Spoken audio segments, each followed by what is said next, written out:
രാജ്യത്താകെ സാമ്പത്തിക മരവിപ്പുണ്ടെന്നും അതിനെ നേരിടാനുള്ള മാർഗങ്ങൾ ഈ ബജറ്റിലുണ്ടെന്നും ധനമന്ത്രി കെ.എൻ. ബാലഗോപാൽ പറഞ്ഞു.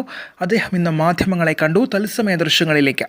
5000 കോടി രൂപയെങ്കിലും റിന്യൂവുമായി ബന്ധപ്പെട്ടിട്ടുള്ള കാപ്പക്സ് കേന്ദ്ര ഗവൺമെന്റിന് കിട്ടേണ്ട കാപ്പക്സ് നമുക്ക് കിട്ടാവുന്ന കാപ്പക്സ് നമ്മൾ യൂട്ടിലൈസ് ചെയ്യാൻ വേണ്ടിയിട്ടാണ് നമ്മുടെ നടപടി എടുക്കുന്നത്. ഇതുപോലെ ടൂറിസം മേഖലയിൽ ഞാൻ പറഞ്ഞു 10000 ഹോട്ടൽ മുറികൾ, ടൂറിസം മേഖലയിൽ തന്നെ വിവിധ കേന്ദ്രങ്ങൾ, നമ്മുടെ പല ഇന്റർനാഷണൽ ടൂറിസ്റ്റ് സ്ഥലത്ത് ചെന്ന് കഴിഞ്ഞാൽ 10,000 പേർക്ക് ഇരിക്കാവുന്ന ചെയറുകളും സൗകര്യങ്ങളും പൊതു സ്പേസുകൾ ഉണ്ടാവുന്ന അത്യാവശ്യം ടോയ്ലറ്റുകൾ, റെസ്റ്റോറന്റുകൾ. ഇപ്പൊ നമ്മള് കോളത്ത് കാണാൻ പോകും, അവിടെ മഴ വരുമ്പോൾ ഓടിച്ചാടി അങ്ങോട്ട് ഓടി അല്ലാതെ ഇരുന്ന് രാവിലെ വൈകിട്ട് വരെ ഇരിക്കാവുന്ന ഒരു സ്ഥലമുണ്ടോ നമ്മുടെ ഏതൊരു ടൂറിസ്റ്റ് സ്ഥലത്ത് ശ്രദ്ധിച്ചോ? ഇവിടെ പോവാണെങ്കിൽ ഒന്നിൽ അവിടെ ഹോട്ടലിൽ പോകണം, റെസ്റ്റോറന്റിൽ പോകണം. മറ്റേ സ്ഥലങ്ങൾ അങ്ങനല്ല. ഒരു ദിവസത്തേക്കോ 2 ദിവസത്തേക്കോ 3 ദിവസത്തേക്കോ ഒരു സ്ഥലത്തേക്ക് വരുന്ന ആളുകളാണ്. അവര് രാവിലെ തൊട്ട് വൈകിട്ട് വരെ ഇരിക്കാവുന്ന തരത്തിലേക്ക് കോമൺ ഫെസിലിറ്റി എന്ന് പറഞ്ഞാൽ അത്യാവശ്യം ടോയ്ലറ്റ് പറ്റിയ കാര്യങ്ങളല്ല, കുറിയിലിരിക്കാൻ അവിടെ കുറെ റെസ്റ്റോറന്റുകൾ, ഇങ്ങനെയൊക്കെയുള്ള സ്പേസുകൾ നമ്മുടെ ടൂറിസ്റ്റ് പ്ലേസസിൽ പലരും ഡെവലപ്പ് ചെയ്യണം. അതിനാണ് അത്തരം ഡെവലപ്മെന്റ് കാര്യങ്ങൾ. മറ്റൊന്ന് ഫോറസ്റ്റ് ഡിപ്പാർട്ട്മെന്റുമായിട്ട് തന്നെ ചേർന്നിട്ട് ഫോറസ്റ്റിന്റെ ഉള്ളിലുള്ള സ്ഥലങ്ങൾ. ഇപ്പൊ തന്നെ ഞങ്ങളവിടെ സംസാരിച്ചിട്ടുണ്ട്. ഇവിടുത്തെ തിരുവനന്തപുരത്ത് തന്നെ ഫോറസ്റ്റ് പൊന്മുടിയിലും അതുപോലെ തന്നെ അതിനപ്പുറം പണ്ട് തൊട്ടേയുള്ള പ്രധാനപ്പെട്ട ഓണക്കാട് എസ്റ്റേറ്റൊക്കെ നിങ്ങൾ ചെല്ലു കേട്ടിട്ടുണ്ടോ? അല്ലെങ്കിൽ കാണുകയാണ്. അതിനകത്ത് ഫോറസ്റ്റിന്റെ 199 ഏക്കറുണ്ട്. ഓണക്കാട് എസ്റ്റേറ്റ് ആണ് കിടക്കുന്നത്. 250 ഏക്കർ എസ്റ്റേറ്റ് ആണ് ഫോറസ്റ്റ്. ഇതുപോലുള്ള സ്ഥലങ്ങളൊക്കെ ഈ ഒരു കമ്പനി തലത്തിലെ ജംഗിൾ ഹോട്ടൽ, ജംഗിൾ ഹൗസസോ അതിലൊരു ഹോട്ടൽ സിസ്റ്റം ഒക്കെ ഉണ്ട്. ഫോറസ്റ്റ് ആണ് ചെയ്യാൻ. പല സ്ഥലത്തും കേബിൾ കാറും മറ്റും ഇടാനുള്ള സൗകര്യം ഉണ്ട്. അപ്പൊ കേബിൾ കാർ ഇടാനായിട്ടുള്ള സൗകര്യം ഫോറസ്റ്റിന്റെ അല്ലാതെ ഗവൺമെന്റ് സ്ഥലത്ത് കിട്ടിക്കഴിഞ്ഞാൽ പ്രൈവറ്റ് എൻറ്റിറ്റീസ് ഒന്നും ചെയ്യാൻ തയ്യാറാണ് നമ്മുടെ ആളുകൾ. ഇതിനൊക്കെ പറ്റുന്ന തരത്തിലും ആ മേഖല ചെയ്യുന്നുള്ളത്. അവിടെ 5000 കോടി രൂപയുടെ നിക്ഷേപം വരത്തക്ക വിധത്തിൽ അതിന് ഇൻട്രസ്റ്റ് സബ്വെൻഷൻ കൊടുക്കുന്നതാണ് ഇത് പറഞ്ഞത്. ഇൻട്രസ്റ്റ് സബ്വെൻഷൻ എന്ന് പറഞ്ഞാൽ 5000 കോടി രൂപയ്ക്ക് ഒരു 2 എടുക്കുന്ന ആളുകളാണെങ്കിൽ 2% പലിശ ഇടമൊക്കെ നമ്മൾ കൊടുക്കുന്ന അതിലേക്കാണെങ്കിൽ കൂടുതൽ ആളുകൾ എടുക്കും. നേരത്തെ തന്നെ കുറെ തൊഴിൽ വന്ന മന്ത്രിവിരുദ്ധ പാക്കേജൊക്കെ നേരത്തെ നമ്മൾ ചെയ്ത കുറെ കാര്യങ്ങൾ. ഇങ്ങനെ ഇൻഫ്രാസ്ട്രക്ചറിന്റെ കാര്യത്തിലും ടൂറിസം പോലുള്ള മേഖലകളിലൊക്കെ കുറെ പണം ചെലവഴിക്കപ്പെടാനുള്ള സാധ്യത നമുക്ക് നോക്കി. ഇതുപോലെ തന്നെ എഡ്യൂക്കേഷൻ, ഹെൽത്ത്, ഈ മേഖലയിൽ കുറെ കാര്യങ്ങൾ പറഞ്ഞു. എഡ്യൂക്കേഷന് 13 ലക്ഷം ആളുകൾ ഒരു വർഷം കേരളത്തിൽ നിന്ന് ഇന്ത്യയിൽ പുറത്തേക്ക് പോകുന്നത്. ഇന്ത്യയിൽ നിന്ന് പുറത്തേക്ക് 13 ലക്ഷം പോകുന്നത്. കേരളത്തിൽ നിന്ന് 4% ആയിരിക്കും അവിടെ, അല്ലാതെ ഇവിടുന്ന് മാത്രം. പക്ഷെ അതിനകത്ത് നിങ്ങൾ നോക്കുമ്പോൾ ഒരു കാര്യം കണക്കൂട്ടിയാൽ അറിയാം, 10,000 പേര് പോകുന്നതെങ്കിൽ 3000 കോടി രൂപ കേരളത്തിൽ നിന്ന് പുറത്തേക്ക് പോകും ഒരു വർഷം. പിന്നെ ഫീസും മറ്റും മാത്രമായിട്ട് അങ്ങനൊരു 10,000-20,000 പേര് പോയി കഴിഞ്ഞാൽ ഒരു വർഷം കേരളത്തിൽ ഇന്ത്യ എല്ലാവരും ഉണ്ട് പോകുന്ന പണം പുറത്തേക്ക് പോകുന്നത്. അപ്പൊ ഇങ്ങനെയുള്ള കുട്ടികൾ പോകുമ്പോൾ നമുക്ക് ഇവിടുത്തെ എഡ്യൂക്കേഷനെ കുറച്ചുകൂടി ബെറ്റർ ആക്കാൻ വേണ്ടി അതിനകത്ത് മറ്റ് സ്റ്റേറ്റിൽ നിന്നുള്ള കുട്ടികൾക്ക് വന്ന് പഠിക്കാൻ ഉൾപ്പെടെയുള്ള സംവിധാനങ്ങളുടെ നിയമത്തിൽ മാറ്റം വരുമെന്ന് പറഞ്ഞിട്ടുണ്ട്. ഇതൊക്കെ സാധാരണക്കാൾ കൂടുതൽ പല പോളിസിപരമായ കാര്യങ്ങളിൽ മാറ്റം വരുത്തിയിട്ടുണ്ട്. അപ്പൊ അങ്ങനത്തെ എഡ്യൂക്കേഷന്റെ കാര്യത്തിനകത്ത് കുറെ കാര്യങ്ങൾ കൊണ്ടുവരും.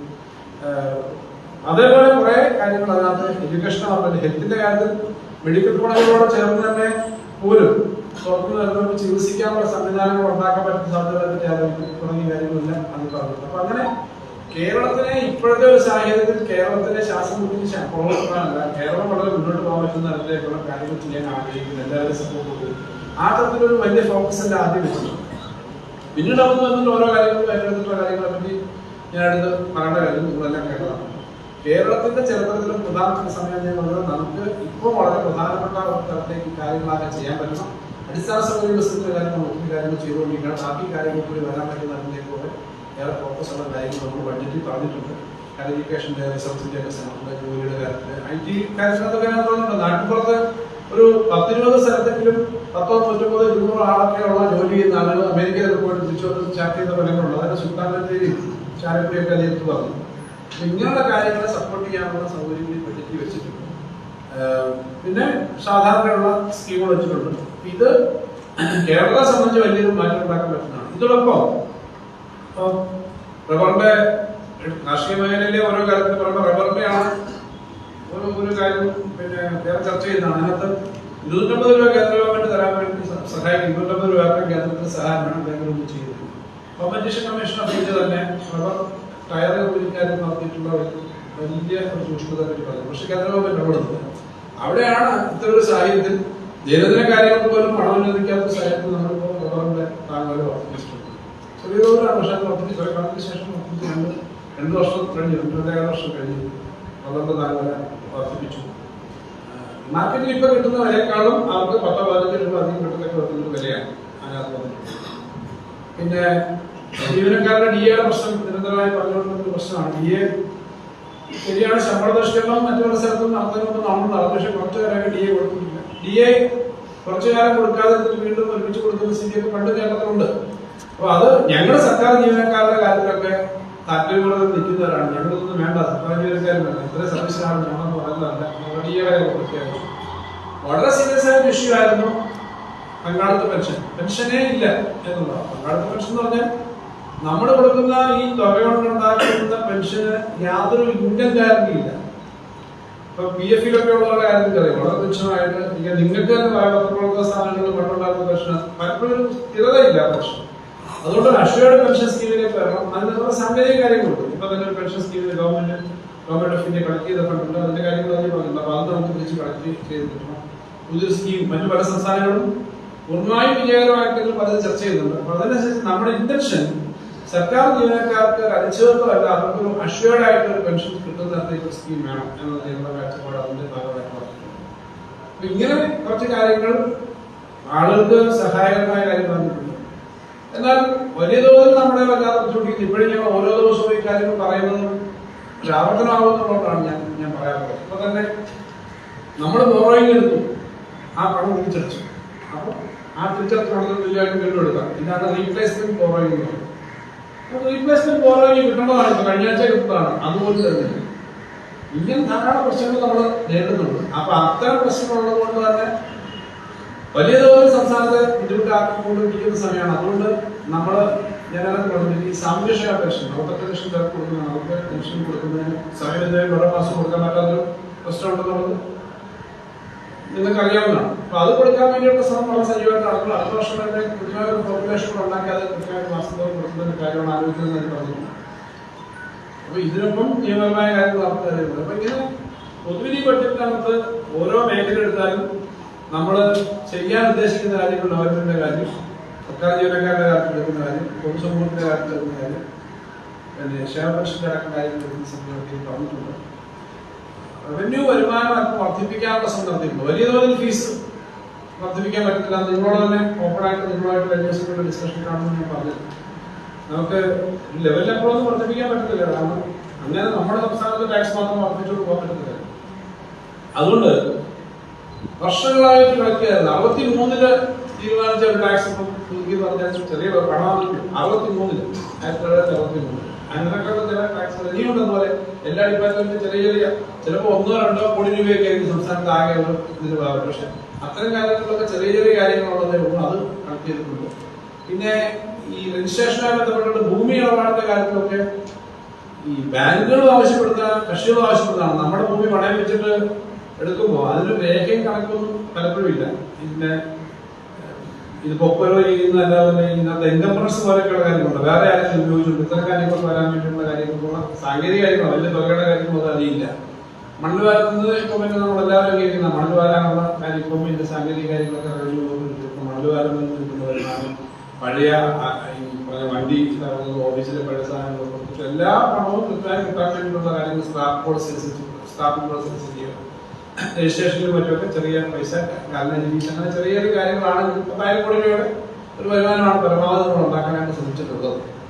അപ്പം ചെയ്യാനുള്ള അത്തരം കാര്യങ്ങൾ ചെയ്യുന്നുണ്ട്. നമുക്ക് വിഹിതം കിട്ടാത്ത പ്രശ്നമുള്ളതിന്റെ ബുദ്ധിമുട്ടിനിടയിൽ കൂടെ മറികടന്ന് പോകാൻ പറ്റും എന്ന നിലയിൽ ബഡ്ജറ്റാണ് നമ്മൾ കൊടുത്തിരിക്കുന്നത്. ഒരു സാഹചര്യത്തിൽ ചെയ്യാൻ പറ്റുന്ന പരമാവധി ശ്രമങ്ങൾ നടത്തിയിരിക്കുന്ന ബഡ്ജറ്റാണ് അവതരിപ്പിച്ചിരിക്കുന്നത്.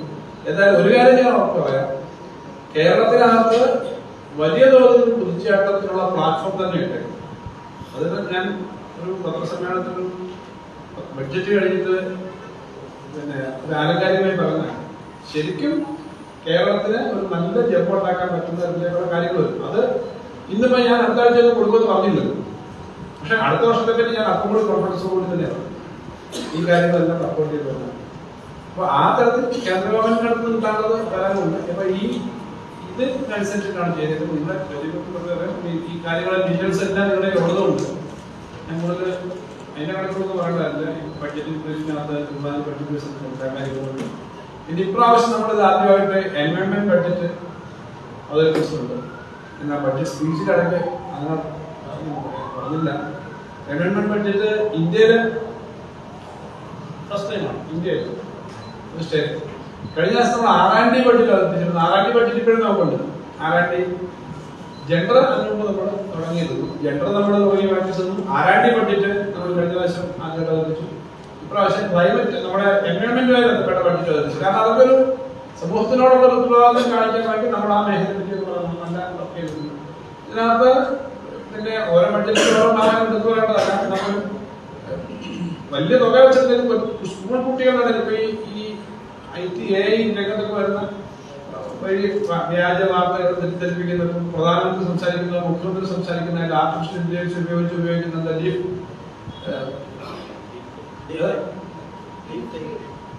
പിന്നെ പുതിയ സാങ്കേതിക വിദ്യകളോ AI-യുടെ ഉപയോഗിച്ചുള്ള അത്തരം പ്രശ്നങ്ങൾ, അതുപോലെ തന്നെ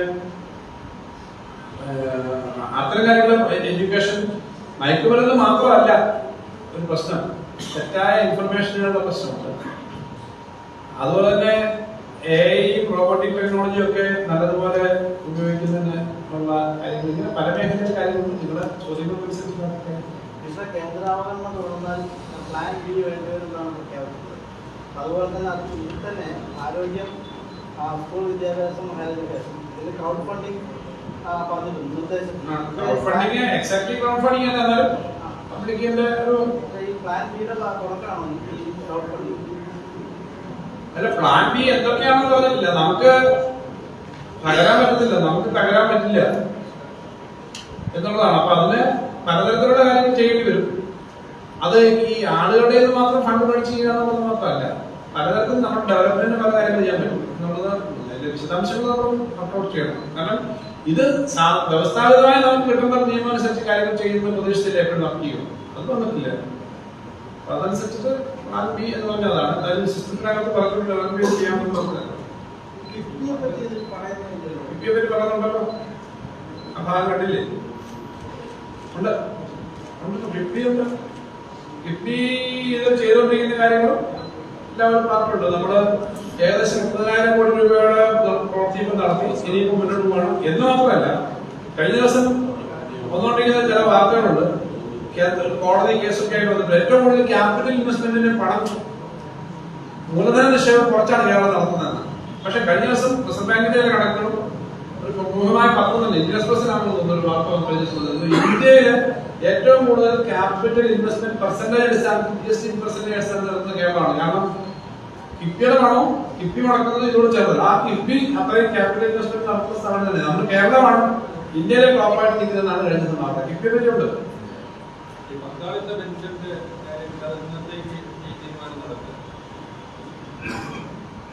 എന്തായാലും ഈ കാര്യത്തിൽ എന്നത്തേക്ക് തീരുമാനം നടത്താവുക എന്നുള്ളത് 2-3 ഘടകങ്ങളെ ബാധിച്ചിരിക്കും.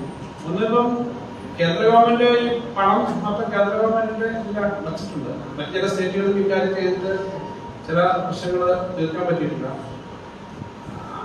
അങ്ങനെ വരിക ചില നിയമങ്ങളുടെ പ്രശ്നങ്ങളുണ്ട്. രണ്ടാമത് ഒരു സ്കീം, ഈ ഒരു അഷ്വേർഡായിട്ട് കിട്ടുന്ന സ്കീം ഉണ്ടാവുന്നതിന് വേണ്ടിയിട്ടുള്ള കാര്യങ്ങൾ ആലോചിക്കും. രണ്ടോടെ ലിക്വിഡായിട്ടാണ്. എന്തായാലും അത് വേണമെന്നുള്ളത് നേരത്തെ നമ്മൾ പരിശോധിക്ക് പഠിക്കുന്ന പറഞ്ഞെങ്കിൽ ഇപ്പൊ അങ്ങനെ കാര്യം അത് വ്യത്യാസമുണ്ട്. പറഞ്ഞു കഴിഞ്ഞാൽ ഈ ഗവൺമെന്റിന്റെ പ്രത്യേകത പറയും, പറഞ്ഞു കഴിഞ്ഞാൽ ചെയ്യാനുള്ള കാര്യം പറയാറുള്ളൂ. അതല്ലാതെ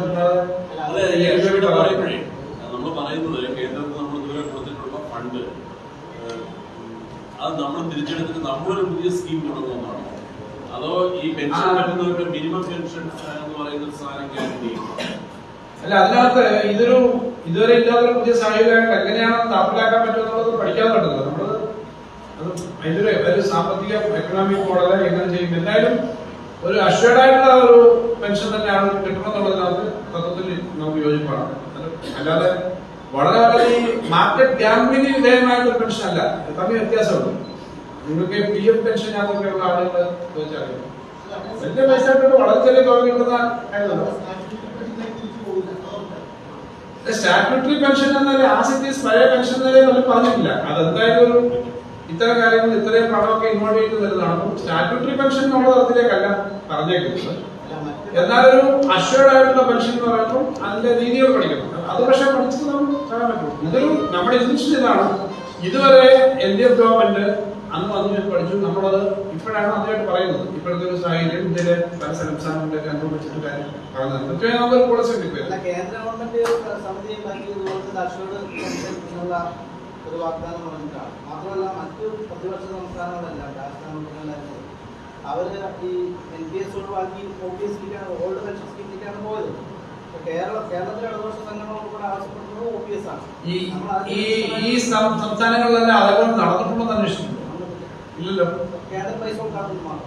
അപ്പൊ അങ്ങനെ ചുമ്മാതെ പറയാനല്ല, പറയാനാണെങ്കിൽ പറഞ്ഞാൽ മതി നമുക്ക്. അങ്ങനെ പറഞ്ഞിട്ട് ഇലക്ഷന്റെ മുന്നേ കാര്യം പറയുന്നു, അങ്ങനെയല്ലല്ലോ ഇത്. ഇത് നമുക്ക് ഈ ഗവൺമെന്റ് ഇവിടെ ഉള്ളതാണ്. നമ്മളിപ്പോ ഇലക്ഷൻ അല്ല മറ്റന്നാളും പാർലമെന്റ് ഇലക്ഷൻ വരുന്നത്. പക്ഷെ ഇവിടെ സംസ്ഥാനം അടുത്ത 2 വർഷം അത്രയും സമയം നടന്നിരിക്കണം. നമുക്കത് കാര്യങ്ങൾ ചെയ്യുന്നതിന് എങ്ങനെ പ്രായമായി നടപ്പാക്കുന്ന കാര്യം പറയാൻ പറ്റുന്നു. അല്ലാതെ ഇവരിങ്ങനെ പറഞ്ഞിട്ട് അവർ പോയി, അങ്ങനെയല്ല.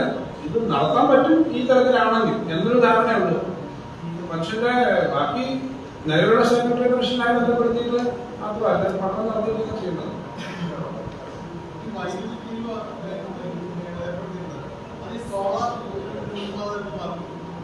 സോളാറിന് ബാധിക്കില്ല. കാരണം സോളാറിന് വേറെ എക്സെപ്ഷൻ ഉണ്ട്. ഇത് ജനറേറ്ററാണ്. ജനറലി വലിയ ജനറേറ്ററുകൾ വെക്കുന്നത് വലിയ വാർത്തസ് മാതിരിയാണ്.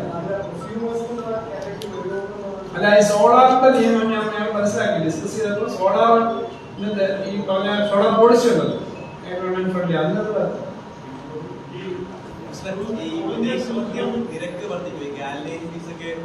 നിരക്ക് വർദ്ധിക്കത്തില്ല. അത് കസ്റ്റമർക്ക് പോകുന്നതല്ല ഈ ഗാർഡൻ ഫീസ്. ഗാർഡൻ ഫീസ് ഒരു കാരണവശാലും കസ്റ്റമറിലേക്ക് പോവില്ല. അത് കസ്റ്റമർമാർക്കെല്ലാം ധൈര്യമായിട്ടിരിക്കാം. കാരണം അതിന്റെ പേര് വില കൊടുക്കും. കാരണം ഇത് ഈ ചെയ്യുന്ന ഏജൻസി അവരുടെ ഏജൻസിയും ഇവർ തമ്മിലുള്ള ഇതാണോ 200 കോടി രൂപയും? അതെ, ഒരിക്കലും ഇത് നേരത്തെ ഉള്ള സംവിധാനം. നേരത്തെ വളരെ കൂടുതൽ അടുത്തടിക്ക് കുറച്ച് അങ്ങനെയൊക്കെ ചില കേസുകൾ വന്നിരുന്നു. ആ കേസുകളുടെ കാര്യത്തിൽ ഇപ്പം പ്രശ്നം പരിഹരിക്കപ്പെട്ടിട്ടുണ്ട്. അങ്ങനെയൊക്കെയുള്ള കാര്യങ്ങൾ. അപ്പം കസ്റ്റമറിലേക്ക് അത് ഒരിക്കലും പാസ് ഓൺ ചെയ്യണം. അങ്ങനല്ലേ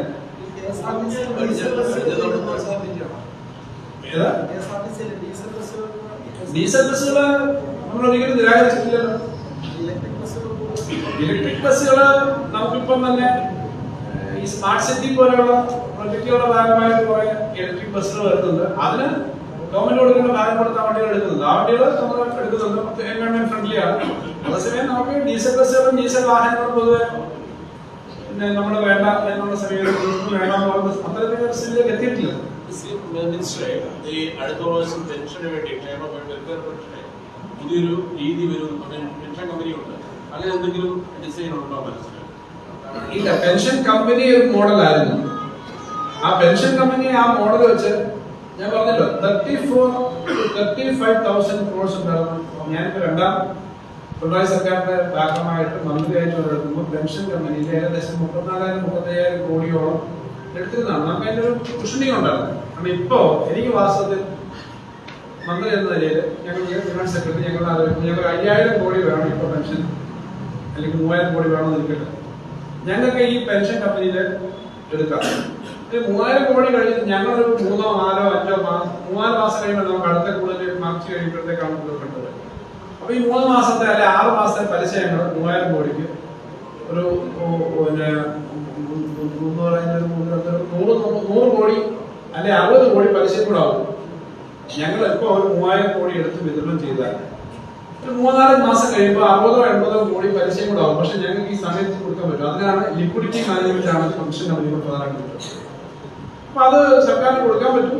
ലിക്വിഡിറ്റി മാനേജ്മെന്റ് അങ്ങനെയുള്ളതാണ് പെൻഷൻ കമ്പനി. അപ്പൊ പെൻഷൻ കമ്പനി എടുത്തിരുന്ന 34,000-35,000 കോടി ഈ 2 വർഷം കൊണ്ട് അതിനകത്ത് 24,000-ഓളം കോടി തിരിച്ചടക്കേണ്ടി വന്നു. നിങ്ങൾ അതിന്റെ പ്രശ്നം കൂടെ കാണണം. അതിന്റെ പ്രശ്നം കൂടെ ഇപ്പം ഗവൺമെന്റിന് വേണ്ടി വന്നു.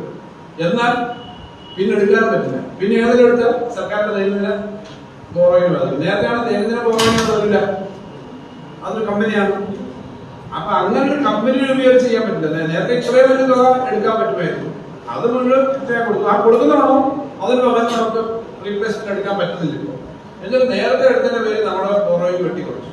അപ്പൊ ഇങ്ങനെയുള്ള സംഗതികൾ വന്നേക്കുന്നതുകൊണ്ട് എല്ലാ തരത്തിലും ചുറ്റിനും ഓരോ കാര്യങ്ങൾ വെച്ചിട്ട് തന്നിരിക്കുക. അതുകൊണ്ടാണ് ഈ വേറെ മാർഗങ്ങളെ എല്ലാവരും കൊടുക്കണം. കാര്യം അത് കൊടുക്കുന്ന അത് ഉറപ്പായിട്ട് കൊടുക്കുക എന്നുള്ളതാണ് വലിയ ഉത്തരവാദിത്തമായിട്ട് ഞങ്ങൾ കാണുന്നത്. അതിനുള്ള സംവിധാനം ഉണ്ടാക്കും.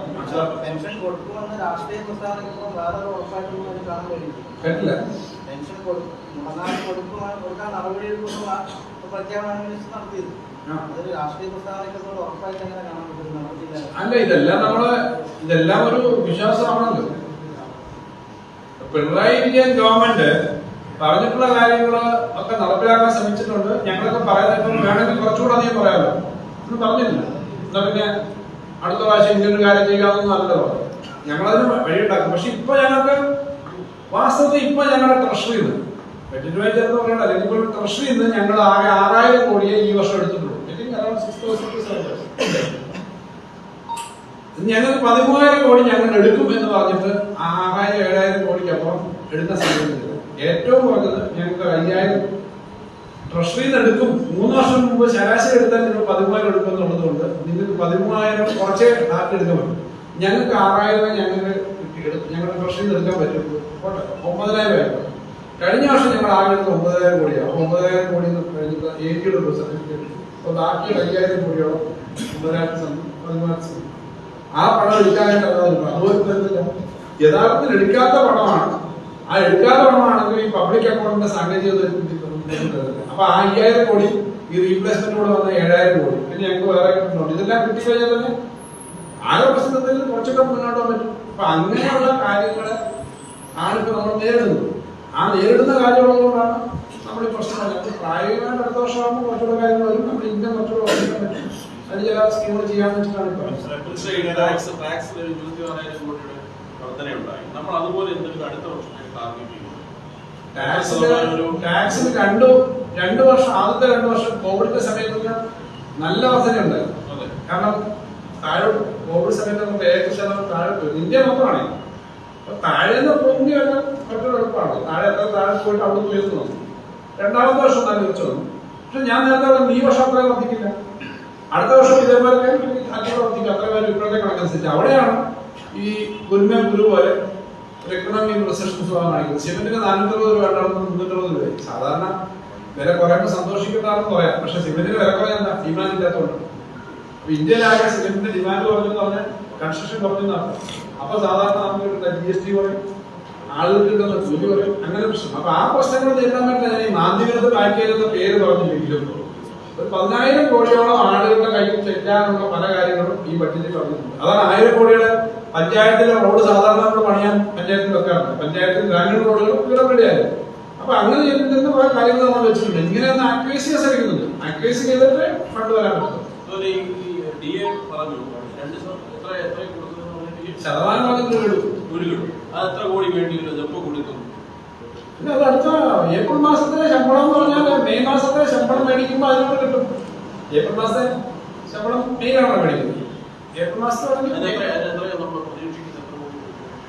നോക്കണം. അതിനൊന്നും ഞങ്ങളത് ബഡ്ജറ്റ് വെച്ചിട്ടുണ്ട്, വിളിച്ചിട്ടുണ്ട്. അപ്പോൾ നമ്മുടെ ഇപ്പോൾ ഉള്ള അവതരത്തിൽ ബഡ്ജറ്റ് അത് കണക്കൂട്ടിയിട്ടാണ് വെച്ചത്. ഈ ബഡ്ജറ്റ് കണക്ക് അത് വെച്ച് അതോട് ചേർത്തിട്ടാണ്.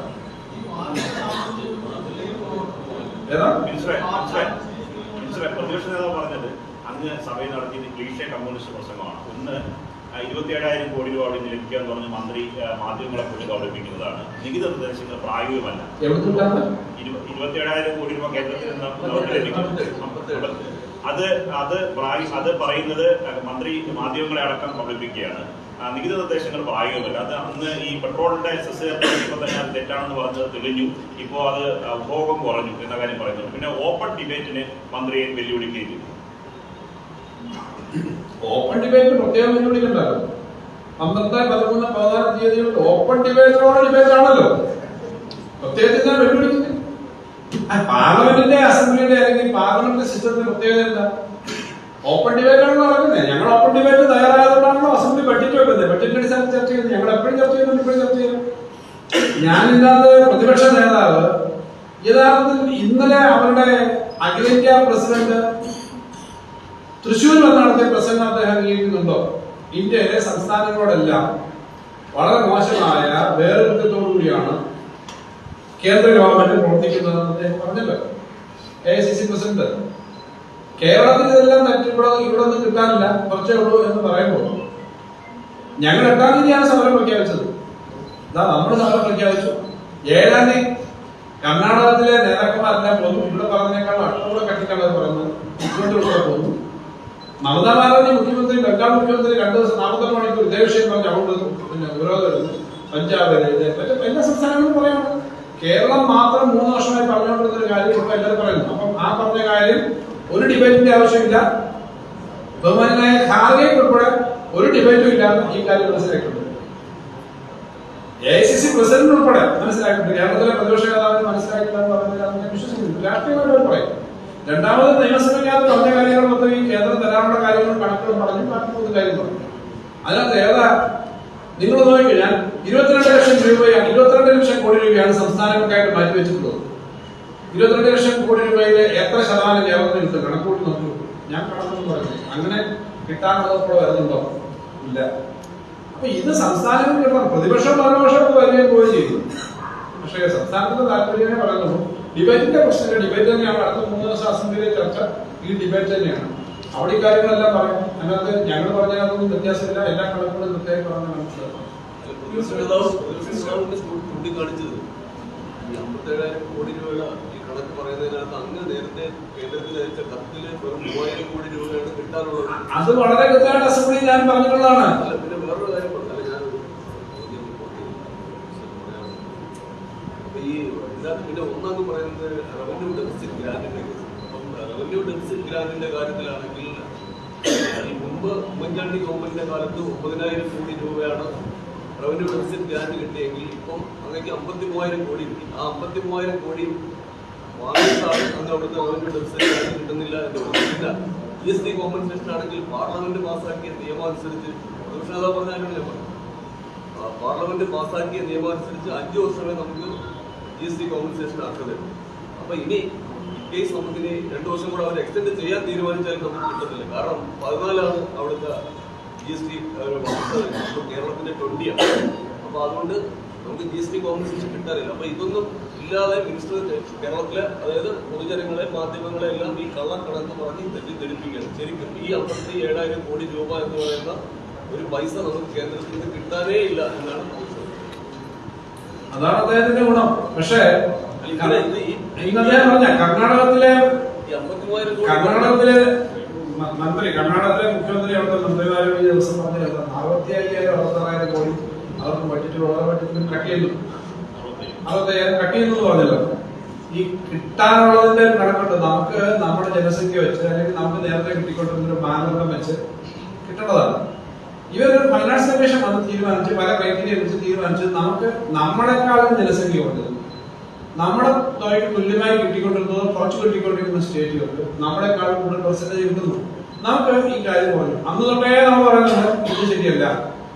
ഈ ധനകാര്യ കമ്മീഷൻ നിശ്ചയിച്ചു എന്നുള്ളത് കൊണ്ട് ഇനി അതിനെ ചോദ്യം ചെയ്തതെന്നാണ് പ്രതിപക്ഷ നേതാവ് പറയുന്നത്. അങ്ങനെയല്ല, ഞങ്ങൾക്ക് കിട്ടേണ്ടത് എലിജിബിൾ ഇതാണ്, കിട്ടുന്നില്ല എന്നുള്ള പ്രശ്നമാണ് ധനകാര്യ കമ്മീഷന്റെ. പിന്നെ അദ്ദേഹം പറഞ്ഞ് 14% ഈ കണക്കെന്ന് പറഞ്ഞാൽ ഒരാൾക്ക് മാത്രമായിട്ട് തിരുത്തപ്പെട്ട് ചെയ്യാൻ പറ്റില്ല. 14% നമുക്ക് ഓരോ വർഷവും ഗ്രോത്ത് കിട്ടുന്നത്. 14% അല്ലേ കഴിഞ്ഞ പ്രാവശ്യം 20% കിട്ടിയെന്നുള്ളതല്ലേ പറഞ്ഞത്. അദ്ദേഹം പറഞ്ഞത് നിങ്ങൾ പറയുന്നത് കഴിഞ്ഞ ദിവസം അദ്ദേഹം അസംബ്ലിയിൽ ഇത് പറയാനായിട്ട് ശ്രമിച്ചു. അന്ന് അവിടെ പിന്നെ ചർച്ച ഇറങ്ങി പോകുന്ന 14% വെച്ച് 2017 ഉണ്ടാകുന്നതിന്റെ 14% 2018 പ്രതികരിക്കണം. 2018 കിട്ടിയതിന്റെ 14% 2019 കിട്ടണം. മനസ്സിലായില്ല? 100 114 114 അടുത്ത വർഷം കിട്ടും. അതിന്റെ 14 കിട്ടും. അങ്ങനെ വരുന്ന തരത്തിൽ കിട്ടിക്കഴിഞ്ഞാൽ നമ്മൾ സാറ്റിസ്ഫൈഡ്. അങ്ങനെ കിട്ടുന്നില്ല. വലിയ തോതിൽ 14 കിട്ടുന്നവരെ 8% കുറഞ്ഞു കോവിഡിന്റെ ആ പീക്ക് ടൈമിൽ. അതിന് മുമ്പത്തെ സമയത്തൊക്കെ 10 താഴെ കിട്ടിയത്. അപ്പൊ 180 കിട്ടേണ്ടത് 130 കിട്ടിയിടത്തുനിന്ന് നമുക്ക് 10, 15, 20 കിട്ടിക്കഴിഞ്ഞാൽ നിങ്ങൾക്ക് കണക്കറിയാമല്ലോ, കണക്കിന്റെ ശാസ്ത്രം ആ റേഞ്ചിലേക്ക് എത്തിയിട്ടില്ല. അപ്പൊ 2017 തൊട്ടുള്ള ആ ഗ്രോത്ത് എങ്ങനെയാ ഗ്രോത്ത് വന്നത്? പണ്ടുണ്ടാകുന്നതാണ്. GST വരുന്നതിന് മുമ്പ് 14% ഇന്ത്യയിലെ ശരാശരി ഗ്രോത്ത്. ആ ശരാശരി ഗ്രോത്ത് നമുക്ക് കിട്ടുന്നില്ല എന്നതാണ്. അതുകൊണ്ട് പ്രതിപക്ഷ നേതാവ് പറഞ്ഞ ഈ കാര്യം യാതൊരു അടിസ്ഥാനമില്ലാത്ത. കാരണം 2017 തൊട്ട് ഓരോ വർഷവും 14% വെച്ച് കൂട്ടിക്കഴിഞ്ഞാൽ ഇപ്പൊ എത്ര കിട്ടണമായിരുന്നു? ആ കിട്ടുന്നത് ലെവല് കിട്ടണം. അതാണ് GST കോമ്പൻസേഷൻ തിയറി. ഇതില്ലാതെ 25% കഴിഞ്ഞ പ്രാവശ്യം കിട്ടി. 20% കഴിഞ്ഞ പ്രാവശ്യം കിട്ടിയത് 8% കുറഞ്ഞെത്തുന്ന പിന്നെ അതിന്നുള്ളതാണ് എന്നുള്ളതാണ് ആ കാര്യം. അദ്ദേഹത്തിന് അറിയാത്തതുകൊണ്ടായിരിക്കില്ല. ഞങ്ങൾ പറയുമ്പോൾ പിന്നെ പ്രതിപക്ഷം അതിനെ എതിർക്കണമെന്ന് വെച്ച് പറയുന്നതായിരിക്കും എന്നാണ് ഞാൻ കരുതുന്നത്. ആ പറയുന്ന കാര്യത്തിൽ കണക്കില്ല. പിന്നെ ഞാൻ കേന്ദ്രമന്ത്രിക്ക് കത്തയച്ചു. കേന്ദ്രമന്ത്രിക്ക് അപേക്ഷിച്ചത് ഞങ്ങളിവിടെ സ്പെൻഡ് ചെയ്ത പണമുണ്ട് 3,500 അല്ല 6,000 ഞങ്ങൾ നിങ്ങൾ പറഞ്ഞതനുസരിച്ച് ഞങ്ങൾ UGC കൊടുത്തു, നിങ്ങൾ പറഞ്ഞതനുസരിച്ച് ഞങ്ങൾ ഇന്ത്യയിലെ കാര്യങ്ങൾ ചെലവ് ചെയ്തു. സാധാരണ ഇവിടെ ചെലവ് ചെയ്തതിനു ശേഷം റീഇംബേഴ്സ്മെന്റ് ആണ് നെല്ലിന്. ഞങ്ങൾ 1,000 കോടി രൂപയോളം കൊടുത്ത് വിതരണം ചെയ്ത് ബാങ്കിൽ നിന്ന് ലോണൊക്കെ എടുത്ത് കൊടുത്തു. പിന്നെ 6 മാസത്തിനകം അവിടെ തരുന്നത്. ആ പണം തരണം. ആ ഞങ്ങൾ ചെലവാക്കിയ പണം ചെലവാക്കിയിട്ടുണ്ട്, ആ പണം തിരിച്ചു തരണം എന്ന് പറയുന്നത്. ഞങ്ങൾക്ക് കിട്ടാനുള്ള കണക്കനുസരിച്ച് ഇത്രയും കിട്ടാനുള്ള അത് വെട്ടിക്കുറച്ച് നിങ്ങളെന്ന് പറയുന്നത് രണ്ടും രണ്ടാണ്. ഇതൊക്കെ സാധാരണ നാട്ടിലെ ജനങ്ങൾക്ക് മനസ്സിലാവുന്ന പ്രശ്നം തന്നെയാണ്. ആ ചെലവാക്കിയ പണം ഞങ്ങൾക്ക് റീഇംബേഴ്സ്മെന്റ് കിട്ടുന്ന പണത്തിന്റെയാണ് ഈ പറഞ്ഞ മറ്റേതെന്ന് പറഞ്ഞാൽ ഇപ്പം സിദ്ധരാമയ്യയും മമതാ ബാനർജിയും പിന്നെ കോൺഗ്രസിന്റെ അഖിലേന്ത്യാ പ്രസിഡന്റും അതുപോലുള്ള നേതാക്കന്മാരെല്ലാം പറയുന്ന സ്റ്റേറ്റുകളോടുള്ള ഡിസ്പാരിറ്റിയാണ്. ആ ഡിസ്പാരിറ്റി ഭാഗമായിട്ട് വലിയ തോതിൽ വെട്ടിക്കുറച്ചിട്ടുണ്ട്.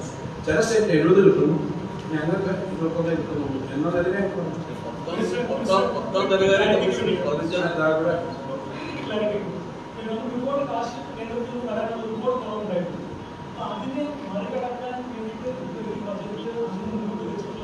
പ്രൈവറ്റ് ഇൻവെസ്റ്റ്മെന്റ് എന്ന് പറയുന്ന കോൺസെപ്റ്റാണ്. അത് LDF പോളിസി ആയിട്ട് റിലീസ് ആണ്. പ്രൈവറ്റ് ഇൻവെസ്റ്റ്മെന്റ് നമ്മൾ പറയുകയാണ് ഈ കിട്ടാനുള്ള സാധ്യത തരാൻ പോകുന്നു. നമ്മുടെ സ്ട്രാറ്റജി പ്രൈവറ്റ് ഇൻവെസ്റ്റ്മെന്റ് ആണ് എന്നുള്ളത് LDF പോളിസി ഡിസിഷനാണ്. ഈ കിട്ടാനുള്ള പണത്തിലും അവർ പ്രൈവറ്റ് ഇൻവെസ്റ്റ്മെന്റ് ഒന്നും ഞങ്ങൾ കാണുന്നില്ല. കാരണം ഒരു ഗവൺമെന്റിനും പബ്ലിക് ഇൻവെസ്റ്റ്മെന്റ് ഇല്ലാതെ, പബ്ലിക് ഫൈനാൻസസ് ഇല്ലാതെ ഒരു സിസ്റ്റത്തിനും ശക്തമായിട്ട് നടത്താൻ പറ്റില്ല. പക്ഷെ പ്രൈവറ്റ് ഇൻവെസ്റ്റ്മെന്റിന്റെ സജീവത വേണം. അതിന് പ്രൈവറ്റിന്റെ പബ്ലിക്കിന്റെ സഹായം വേണം. പ്രൈവറ്റ് ഇൻവെസ്റ്റ്മെന്റ് എന്ന് പറഞ്ഞാൽ പുതിയ കാര്യമില്ല. അതുകൊണ്ടാണ് ഞാൻ ഇങ്ങനൊരു ധാരണ വരുന്നതുകൊണ്ടാണ് സ്പെസിഫിക്കായി അവസാനം ഞാൻ ഓർമ്മിപ്പിച്ചത്. 1957 ഗവൺമെന്റ് അന്നത്തെ കാലത്ത് മാവൂർ ഗാർഡിയൻ റൈറ്റ്സും എന്നാൽ 57 കമ്മ്യൂണിസ്റ്റുകാർ പ്രവർത്തിക്കുന്ന കാലം ഇപ്പോ അന്ന് മാവൂർ ഗാർഡിയൻ റൈറ്റ്സും തോഷിബ ആനന്ദും അതിനുശേഷം കൃഷിയുടെ കാര്യത്തിലാണെന്ന് തോട്ടവിളകളുടെ കാര്യത്തിൽ ഇപ്പോഴും വേറെ വിള കൊണ്ടുവരാമെന്നുള്ള ചർച്ചയൊക്കെ നടക്കുമ്പോഴാണ് എണ്ണപ്പന ഓയിൽ പാം അന്ന് പെട്ടെന്ന് ഒക്കെ ചെയ്തത് അത്രയും ബ്രോഡായിരുന്നു എന്ന് പറയാൻ വേണ്ടിയിട്ടാണ് ഞാൻ ആ ഭാഗം പറഞ്ഞത്. അപ്പൊ അങ്ങനെ ഈ പറഞ്ഞ പ്രൈവറ്റ് ഇൻവെസ്റ്റ്മെന്റ് വലിയ വളരെ പ്രധാനമാണ്. പ്രൈവറ്റ് ഇൻവെസ്റ്റ്മെന്റിനോട് നമുക്ക് വലിയ തോതിൽ ജമ്പ് ചെയ്ത് മുന്നോട്ട് വരാൻ പറ്റും. ആ പ്രൈവറ്റ് ഇൻവെസ്റ്റ്മെന്റ് ഞങ്ങളെ പോളിസിക്കുന്നതില്ല. 2 എക്സാമ്പിൾ പറഞ്ഞു. ചൈനയുടെ എക്സാമ്പിൾ അവിടെ പറഞ്ഞു. ചൈനയുടെ എക്കണോമിക് ഗ്രോത്തിനെ വലിയ തോതിൽ സഹായിച്ച ചില മോഡലുകളുണ്ട്. ഞങ്ങൾക്ക് ഇവിടെ നല്ലതൊരു വ്യവസായം നടത്തും. ഇപ്പൊ തന്നെ ഇല്ലേ, ഇപ്പൊ തന്നെ കഴിഞ്ഞ ദിവസം നയാഗ്ര എന്ന് പറഞ്ഞൊരു ബിൽഡിംഗ് ഉദ്ഘാടനം ചെയ്തു. ടോറസ് എന്ന് പറഞ്ഞ കമ്പനിയുടെ. ഞാൻ അവരുടെ ഡീറ്റെയിൽസ് 15 ലക്ഷം സ്ക്വയർ ഫീറ്റ് ആണ് ആ ബിൽഡിംഗിന്റെ വലിപ്പം. 24 ഏക്കറിലാണ്. അപ്പൊ ഇനി അവർക്ക് 2 ബിൽഡിങ്ങുകൾ വരും. അവര് പറയുന്നത് ഇപ്പൊ തന്നെ 10,000 പേര് വർക്ക് ചെയ്യുന്നുണ്ട്. അലയൻസിന്റെ ഒറിജിനൽ കമ്പനിയിലെ ജീവനക്കാരാണ്. എന്ന് പറഞ്ഞാൽ ഇവിടുത്തുകാരാണെങ്കിലും മറ്റുള്ള സബ്ലെറ്റ് ചെയ്യുന്ന പോലെയാണ്. അപ്പം അവിടെ 10,000 പേര് ജോലി ചെയ്യും. ഇനി അവിടെ 2 ബിൽഡിങ്ങുകൾ വരാനുള്ള ഡിമാൻഡ് ഉണ്ട്. അത്രയും സ്ഥലത്ത് തന്നെ 2,000-3,000 കോടിയുടെ ബിൽഡിംഗ് നിൽക്കും. ഇതുപോലെ നിരവധി കാര്യങ്ങൾ വരിക. അപ്പൊ ഇത്തരം ആളുകൾ നേരത്തെ പറഞ്ഞത് ഇനി വരുന്നതിന്റെ കുഴപ്പം അവർ വരണം. കൂടുതൽ പുറത്തേക്ക് പോകുന്ന ആളുകൾക്ക് പകരം മറ്റു സ്ഥലത്ത് നിന്ന് ഈ കമ്പനിയുടെ 10-40% കേരളത്തിന് പുറത്തുള്ളവരാണ് ജോലി ചെയ്തത്. അപ്പൊ അത്തരം ആളുകൾ ഇങ്ങോട്ട് വരണം. അതിന് പറ്റിയ സ്ഥലമാണ്. അത് കൊണ്ടുവരാന്നുള്ളത് ഞങ്ങളുടെ പോളിസി പെട്ടതല്ല. സ്റ്റേറ്റ്മെന്റ് ആണ് നടത്തിയിരിക്കുന്നത്. അതായത് ഇത്രയും ചെലവാണ് ഇത്ര കൊടുത്തിട്ടുള്ളത്. പക്ഷെ ഇപ്പൊ അത് അവരുടെ കമ്പനിയുടെ തന്നെ എഗ്രിമെന്റിനേക്കാൾ കൂടുതൽ പൈസ ഒരു ഇയർ കോൺട്രാക്റ്റാണോ മുകളിൽ പോയിരിക്കുന്നത്. അതിനകത്ത് എന്തെങ്കിലും മാറ്റം, അതിന്റെ സ്ട്രക്ചറിൽ എന്തെങ്കിലും ചേഞ്ച് അല്ലെങ്കിൽ പ്രീമിയത്തിൽ എന്തെങ്കിലും പറഞ്ഞാൽ അത് വല്ലതും ഉദ്ദേശിക്കുന്നു. മെഡിസപ്പിന്റെ കാര്യത്തിനകത്ത് മെഡിസപ്പ് ഒരു വലിയ സ്കീമായിട്ട് കൊണ്ടുവന്നതാണ്. നല്ല സ്കീമാണ്. കാരണം 90 വയസ്സുള്ള ആർക്കും 50 വയസ്സുള്ള ആർക്കും ഒരേപോലെ തുക കിട്ടുന്നത്. ഇത് നേരെ ഒരു സംവിധാനത്തിലില്ല. പക്ഷെ ഞാൻ പറഞ്ഞ ആ കമ്പനി 3 വർഷത്തേക്കാണ് കരാറിൽ. 3 വർഷത്തേക്കാണ് അവർക്ക് എഗ്രിമെന്റ് ഉണ്ട്. എന്നാലും 500 കോടി താഴെ ഉള്ളത് 700 കോടി മേളിലാവുന്നൊരു കാര്യം പ്രശ്നമുണ്ട്. പക്ഷെ ഇപ്പൊ അതിന്റെ വേറെ നമ്മൾ ചർച്ച ചെയ്തിട്ടില്ല. കാരണം ആ കോൺട്രാക്ട് പീരീഡ് ഉണ്ട്.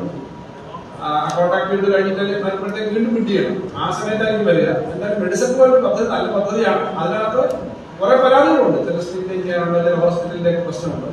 എന്നാലും അങ്ങനെ ഒരു മെഡിസപ്പ് എന്ന് പറഞ്ഞാൽ നമുക്ക് കൊടുക്കാതിരിക്കുന്ന ഒരു പദ്ധതിയല്ല. 500 കോടി താഴെയാണ് മേടിച്ചെങ്കിൽ 700 ആ 700 കോടിക്കകത്തുള്ള ക്ലെയിം കൊടുത്തിട്ടുണ്ട്. അപ്പൊ എന്തായാലും കേരളത്തിന്റെ ഒരു പ്രത്യേകത ഇത്തരം ഒരു പുതിയ പദ്ധതി വന്നു കഴിഞ്ഞാൽ നടപ്പിലാക്കി കഴിഞ്ഞാൽ ആദ്യമേ നമ്മള് പറഞ്ഞ് ഇത് കൊള്ളുന്നില്ല, കൊണ്ടുവന്നോ അവസാനം നിരാശപ്പെട്ടു. ഇത് വളരെ റിസ്ക് എടുത്തിട്ടാണ് മെഡിസപ്പ് നടത്താൻ തീരുമാനിച്ചത്. സുപ്രീം കോടതി വരെ കേസ് പോയതാണ്. ഞാൻ വന്നപ്പോ മെഡിസപ്പ് നടത്തി. നടത്തി കഴിയുമ്പോൾ ഇതിന് കുറ്റം മാത്രമേ ഉള്ളൂ എന്ന് പറഞ്ഞു കഴിഞ്ഞാൽ അത് ശരിയല്ല. അത് കുറ്റം മാറ്റി നടത്തണം. നന്നായി നടത്തുന്നത് ജീവനക്കാരുടെ പൊതുവായ ആവശ്യത്തിന് ചർച്ച ചെയ്തിരിക്കാം. ഇപ്പൊ അവരുടെ ടൈം അനുസരിച്ച് പോവാണ്. പിന്നീട് അടുത്ത ഘട്ടത്തിൽ പുതുക്കേണ്ടി വരുമ്പോഴത്തേക്ക് ബിൽഡപ്പ് വരുമ്പോഴത്തേക്ക് ചിലപ്പോൾ അന്നേരം കാര്യം നോക്കാനായി. പബ്ലിക് സെക്ടറിലെ കമ്പനിയാണ് അതേപ്പോഴത്തേക്ക്, പൊതുമേഖല കമ്പനിയാണ് അതേപ്പോഴത്തേക്ക്. നികുതി വർദ്ധിപ്പിക്കുമ്പോൾ സ്വാഭാവികമായിട്ടും ആളുകൾ മറ്റു മാർഗങ്ങൾ നോക്കും. അതുകൊണ്ട് നികുതി വരുമാനം കുറയുമെന്നുള്ളതാണ് പ്രതിപക്ഷത്തിന്റെ 2-3 വർഷങ്ങളായി തന്നെ പറഞ്ഞുകൊണ്ടിരിക്കുന്നത്. അതിന് സാധൂകരണം നൽകുന്നതല്ലേ നമ്മളിപ്പോൾ ഓൾ ഇന്ത്യ പെർമിറ്റിന്റെ ഫീസ് നികുതി കുറയ്ക്കുന്ന തീരുമാനം?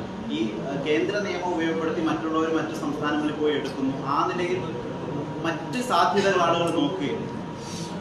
ഓൾ ഇന്ത്യ പെർമിറ്റിന്റെ കാര്യത്തിനകത്ത് കഴിഞ്ഞ പ്രാവശ്യം നമ്മൾ ചർച്ച ചെയ്തു. അത്തരം ചില കാര്യങ്ങളിൽ പ്രായോഗികമായിട്ട് തന്നെ മറ്റൊരു സ്റ്റേറ്റ് വണ്ടി ഓടിക്കുന്നവർക്ക് അപ്പുറത്ത് രജിസ്ട്രേഷൻ ചെയ്യും. പക്ഷെ എല്ലാത്തിനും അങ്ങനെ ആണെന്ന് പറയാൻ പറ്റില്ല. ഇപ്പൊ നാഗാലാൻഡിൽ പോയിട്ട് ചെയ്യാൻ പറ്റുന്നത് നാഗാലാൻഡിലോട്ട് ഈ വണ്ടി പോയിട്ടുണ്ടാവില്ല, അല്ലെങ്കിൽ കുറച്ച് പോയത് നാഗാലാൻഡ് എവിടെ കിടക്കുന്ന അറിയാം. അപ്പൊ അങ്ങനെയൊക്കെ ചില അപൂർവമായിട്ട് കാണും. ബാക്കിയൊക്കെ ടാക്സിന്റെ കാര്യത്തിലൊക്കെ ഏകദേശം കമ്പാറ്റബിൾ ആണ് ഈ അടുത്ത സ്റ്റേറ്റുമായിട്ട്. ഞങ്ങളിന്റെ വകുപ്പൊക്കെ നോക്കിയിട്ട് ഞാൻ വ്യവസ്ഥ നോക്കുക. അപ്പൊ ടാക്സിന്റെ കാര്യം കൊണ്ടാണ് ആകെ എന്ന് പറഞ്ഞത് ശരിയല്ല. ഈ എക്കണോമിക് രംഗത്ത് നമ്മൾ നോക്കുമ്പോൾ എല്ലാ മേഖലയിലും ഇന്ത്യയിലായി കാണിക്കുന്ന ട്രെൻഡുണ്ട്. പിന്നെ നമുക്കാണെങ്കിൽ എക്സോർബിറ്റന്റ് ആയിട്ട് നികുതി വർദ്ധിപ്പിക്കാനുള്ള സമയമില്ല, അതിനകത്തും തപ്പമില്ല. അതുകൊണ്ടാണ് ബസ്സുകളുടെ കാര്യത്തിനകത്ത് ശരിക്കും അവർ സ്റ്റഡി ചെയ്ത് റിപ്പോർട്ട് നോക്കി തന്നതിനനുസരിച്ചാണ് കേരളത്തിൽ 10-40 വണ്ടി താഴെ ഉള്ളൂ രജിസ്റ്റർ ചെയ്യുന്നത്. അത് കൂടുതൽ വണ്ടി രജിസ്റ്റർ ചെയ്യുന്ന വെച്ചാൽ അതുപോലുള്ള പ്രായോഗികമായ കാര്യങ്ങൾ ചെയ്യാൻ പ്രശ്നമില്ല. പ്രതിപക്ഷം പറയുന്നത് ഈ എല്ലാ കാര്യത്തിലും പ്രതിപക്ഷത്തിൻ്റെതായ കുറ്റം പറയുന്ന രീതിയിലല്ല കാര്യങ്ങളെ കാണും. ഫ്യൂവൽ ഉപഭോഗം കുറഞ്ഞിട്ടുണ്ടോ? ശരിക്കും ഫ്യൂവൽ ഉപഭോഗം ഇതിന്റെ ഭാഗമായി കുറഞ്ഞത് കണ്ടെത്താൻ പറ്റില്ല. ഈ സ്ക്രാപ്പിൽ 200 കോടി ആണ് ടാർഗറ്റ് ചെയ്യുന്നത്. സ്ക്രാപ്പ് എന്ന് പറഞ്ഞാൽ എന്താണ്? ശരിക്കും പോലീസ് സ്റ്റേഷനിലൊക്കെ പിടിച്ചിട്ടുണ്ടെങ്കിൽ എല്ലാം ഉദ്ദേശിച്ചത്, അതായത് സർക്കാർ ഓഫീസിന്റെ കമ്പ്യൂട്ടർ വഴിക്കുന്നു, ഒരു പഴയ പ്രിന്റർ വഴിക്കുന്നു, അല്ലെങ്കിൽ വേറൊരു ഫർണിച്ചർ ഉണ്ട്, ഇതുൾപ്പെടെ ഓഫീസിലെ സ്ക്രാപ്പ് ഉണ്ട്, പേപ്പർ ഉണ്ട്, വെറ്റ് പേപ്പർ ഉണ്ട്. ഇതിലൊക്കെ സെൻട്രൽ ഗവൺമെന്റിന് ഒരു പോളിസി ഉണ്ട്, പൊതുവെ സ്ക്രാപ്പ് നയമുണ്ട്. പിന്നെ നമ്മുടെ കേരളത്തിലെ ഏറ്റവും വലിയ പ്രശ്നം എന്ന് പറഞ്ഞാൽ ഒരു പോലീസ് സ്റ്റേഷൻ എടുത്തു കഴിഞ്ഞാൽ ഒരു എക്സൈസ് ഓഫീസിൽ നടത്തുന്ന തുരുപ്പിച്ച് ഇങ്ങനെ വണ്ടികൾ കിടക്കുക, അത് കൊടുത്തില്ല, പോളിസി ഇല്ല. അതിനൊരു പോളിസി ഉണ്ടാക്കാൻ പറ്റും. എത്ര വർഷം കഴിഞ്ഞാൽ അതിനകത്ത് എപ്പോഴും ആളുകൾ പറയാനുണ്ട് ഈ പഴയ വണ്ടിയൊക്കെ എടുത്ത് വിട്ട് കഴിഞ്ഞാൽ 5000 കോടി കൊടുക്കുന്നത്. 5000 കിട്ടത്തില്ലേലും ഈ മണൽ വാരിയാലും ഇതുപോലുള്ള കാര്യങ്ങളൊക്കെ വിചാരിക്കുന്ന അത്രയും കിട്ടത്തില്ലേലും നമുക്ക് അതിൽ നിന്നെല്ലാം ഒന്നാം വണ്ടികളോട് മാറ്റാൻ സോഴ്സാണ്. പോളിസി ആയിട്ട് വരുമോ? അത് സ്ക്രാപ്പ് പോളിസി ഒരു ബേസിക്കലി ഒരു പേപ്പർ ഉണ്ട്, നമ്മുടെ സെൻട്രൽ ഗവൺമെന്റ് പോളിസി ഉണ്ട്. പോളിസിയിലൂടെ വർക്ക് ചെയ്തുകൊണ്ടിരിക്കുന്നത് അത് വെച്ച് പോളിസിയായിട്ട് സ്ക്രാപ്പ് പ്രശ്നം നമ്മൾ പോളിസി ഉണ്ടാക്കുന്നതാണ്. ഇതൊക്കെ സ്പീഡിൽ നടപ്പിലാവുന്നതാണ്.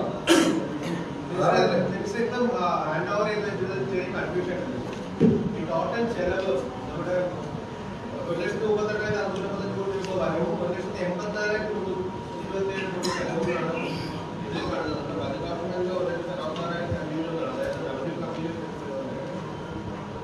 ബജറ്റ് ഡോക്യുമെന്റിന്റെ ഇനിയറ്റം ഇല്ല.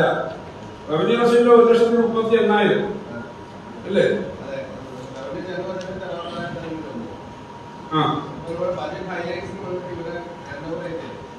നമ്മുടെ ഇതിനകത്ത് എടുത്തെഴുതാനുള്ള ഉദ്ദേശം ഇത് തന്നെ ബേസ് ഡോക്യുമെന്റ്. എടുത്തെഴുതിയതിനകത്ത് ഇതാണ് നമ്മുടെ ഡോക്യുമെന്റ്. ഇതാണ് നമ്മൾ അക്സെപ്റ്റ് ചെയ്ത കംപ്ലീറ്റ് ബഡ്ജറ്റ് ഡിപ്പാർട്ട്മെന്റ് ഡോക്യുമെന്റ് ആണ്.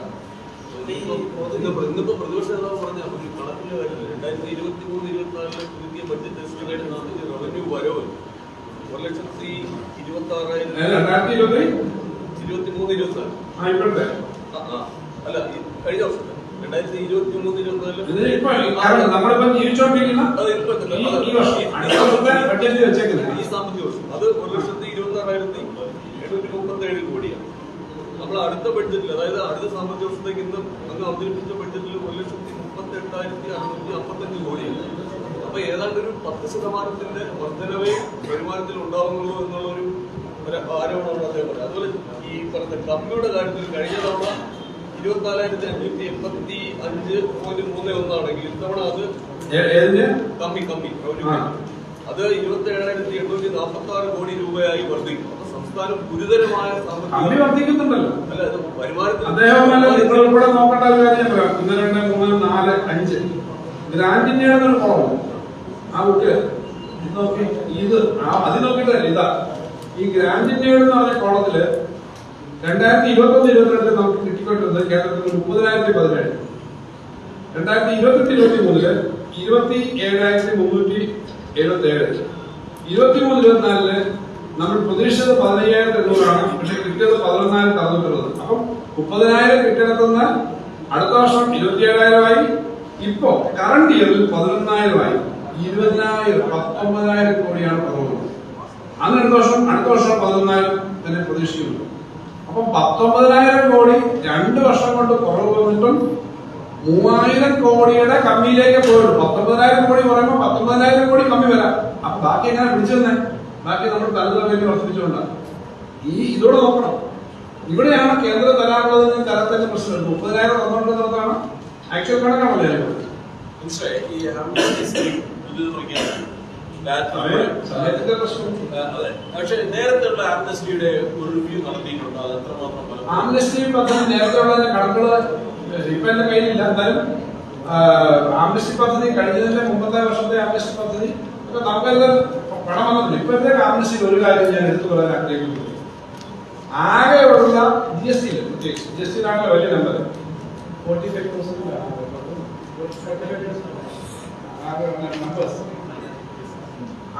അതിന്റെ 45% ഈ പിടിച്ചുകയും 50,000 രൂപ താഴെയാണ്. അപ്പൊ നമ്മള് ഇത് ഒഴിവാക്കുമ്പോൾ 20,000-ത്തിലധികം ആളുകൾ 50,000 രൂപയുള്ളൂ. 1955 60 തൊട്ടൊക്കെ കണക്ക് പിടിച്ചിരിക്കുകയാണ് ഈ പറഞ്ഞ വർഷം തന്നെ. അത്രയും നമ്പർ ആളുകൾ 50,000-ത്തിൽ താഴെ ഉള്ളവരെ മുഴുവനും അത് ഒഴിവാക്കും. അങ്ങനെ വരുമ്പം നമ്മുടെ ഡിപ്പാർട്ട്മെന്റിൽ 50,000 ഫയൽ കൈകാര്യം ചെയ്യേണ്ടതാണ്. ഈ പറഞ്ഞ 10-30 വർഷത്തെ അതും ഒഴിവാക്കും. ഇത് സാധാരണ ആംനസ്റ്റിയിൽ ചെയ്യുന്ന വലിയൊരു ആംനസ്റ്റി ആ ഭാഗം തുകയെന്നാൽ അതിന്റെ എത്ര വരുമോ ആകെ കിട്ടാനുണ്ടെന്ന് പറയുന്നത് പറഞ്ഞാൽ 14,000 കോടി എന്ന് പറയുന്ന ക്ലെയിമിൽ 1% താഴെ ഉണ്ട്. ഈ 45% ആളുകളുടെ അത് വലിയൊരു ചെറുകിട കച്ചവടക്കാർക്ക് ഉൾപ്പെടെ വലിയ സഹായം. കാരണം അവര് എന്നും ഇതൊരു ടാക്സ് ഉദ്യോഗസ്ഥന്മാരുടെ കത്ത് അതിന് പേടി ഒരു ചെറിയ കടമടക്കുന്നവരും ജപ്തി വരും പറ്റും. അതിന്റെ ആവശ്യമില്ല. 50,000 താഴെയുള്ളത് 50,000 പ്രിൻസിപ്പൾ എമൗണ്ട് അതിന്റെ ടാക്സ് ഒക്കെ 30 വർഷമൊക്കെ എന്റെ ഇൻട്രസ്റ്റ് ഉപയോഗിച്ചതൊക്കെ. അപ്പൊ അത് കംപ്ലീറ്റ് ഒഴിവായി എന്നുള്ള ചെറിയ കാര്യമല്ല. പിന്നീടുള്ളതിനകത്ത് കുറച്ച് കിട്ടാവുന്നതാണ്. അവർ നേരത്തെ കിട്ടിയിട്ടുണ്ട്. പിന്നെ ഓഫീസിൽ എന്ന് പറഞ്ഞാൽ അങ്ങനെ കിട്ടുന്ന തന്നെയുള്ള എക്സ്പീരിയൻസ് ആണ്. നോക്കാൻ ഈ ഏറ്റവും വലിയതാണ് കൂടുതൽ കേസ് പെട്ടെടുക്കുന്നത്. ഈ ചെറുതൊക്കെ ഈ ചെറിയ ആളുകളൊക്കെ അങ്ങനെ വലിയ ചെറുതായ കേസ് കൊടുക്കാൻ കേസുമാണ്. നോക്കണം.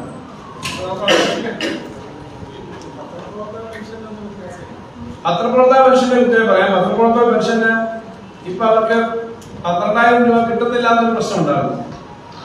അത് വാസ്തവത്തിൽ നമ്മൾ തീരുമാനിച്ചതാണ്. ടെക്നിക്കൽ കാര്യമാണ്. കഴിഞ്ഞ ദിവസം വീണ്ടും അടുത്തത് കിട്ടും. കാരണം വീണ്ടും അത് വിളിച്ചു വരുത്തി നമ്മൾ അത് അംഗീകരിച്ചിട്ടുണ്ട്. അത് 12,000 രൂപ തന്നെ ആയിട്ട് നേരത്തെ പറഞ്ഞത് കിട്ടും. അതിനകത്ത് കഴിഞ്ഞ ദിവസം തന്നെ ആ ഫയൽ വീണ്ടും പിന്നെ ഇപ്പൊ ഇവിടെ വർദ്ധിപ്പിച്ചില്ലല്ലോ.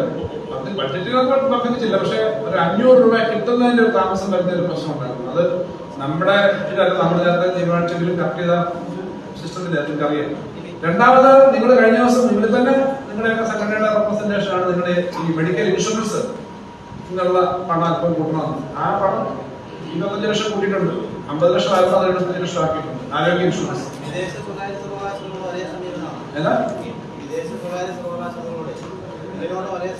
രണ്ടും ഒരേ സമീപനമല്ല.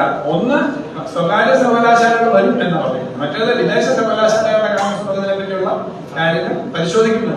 ഒരേ സമയമാണെങ്കിൽ ഒരുമിച്ച് പറയുന്നത്.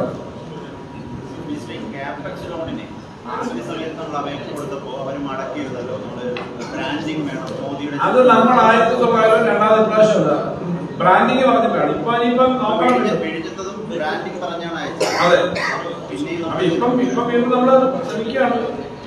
പിന്നെ ഞങ്ങളുടെ ബ്രാൻഡിങ്ങിനകത്ത് ഒരു ഉദ്ദേശിക്കുന്നത് കുറച്ച് മാറ്റം വരുമായിരിക്കും പ്രതീക്ഷിക്കാം.